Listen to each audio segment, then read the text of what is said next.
The Braille Bites logo appears. There are two Braille letter Bs, and animated bites are taken from two of the dots. Season 1, Episode 8, Shapes and Textures.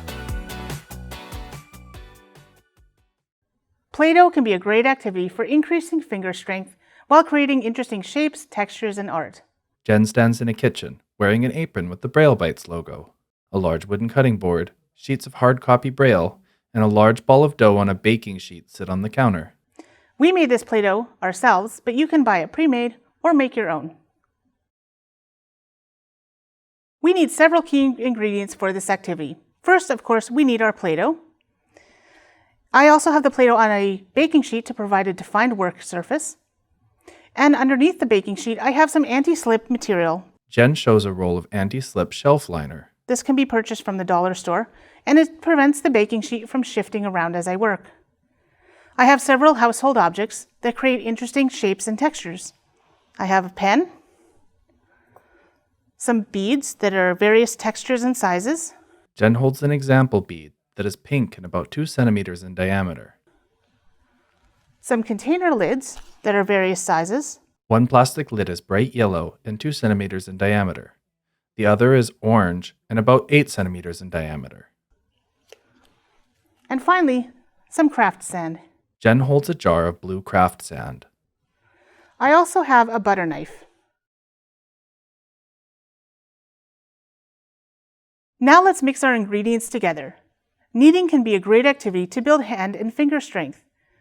Flatten out your Play-Doh, fold it over on itself, rotate 90 degrees, and repeat. Your child can add sand or glitter to the Play-Doh to create interesting colors or textures. Continue kneading until the sand or glitter is well incorporated.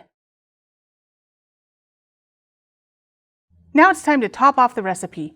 Your child can make a snake by rolling out a long, thin shape with the Play-Doh using their fingers.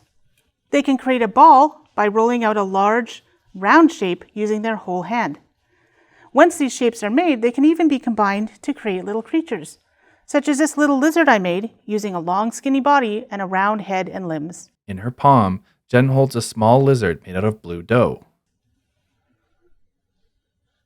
Rolling your Play-Doh into a ball and flattening it into a pancake can provide a surface for making interesting shapes and textures using household objects. I'm going to make the 4 sides of a square using this pen by pressing it into the Play-Doh. Jen squeezes the pen into the dough to create 4 indented lines that form a square. And I'm going to use this bead that has a ridged edge to roll along the Play-Doh and make an interesting textured line. The wooden bead leaves an impression of bumps and grooves in the dough. You can also use container lids or cookie cutters to cut out tactile Play-Doh shapes. Jen presses the small yellow container lid into the dough and removes the surrounding excess, revealing a textured circle. If your child is learning how to use utensils, Play-Doh can be a great medium for practicing skills such as cutting. Roll out a long snake shape and use a dull butter knife to cut it into pieces. Using one hand to stabilize the dough, Jen cuts 3 even pieces with the butter knife. For a copy of this recipe, see the description below. Braille Bites is brought to you by Braille Literacy Canada and PRCVI. Be sure to subscribe so that you don't miss our next video about creating a tactile scavenger hunt.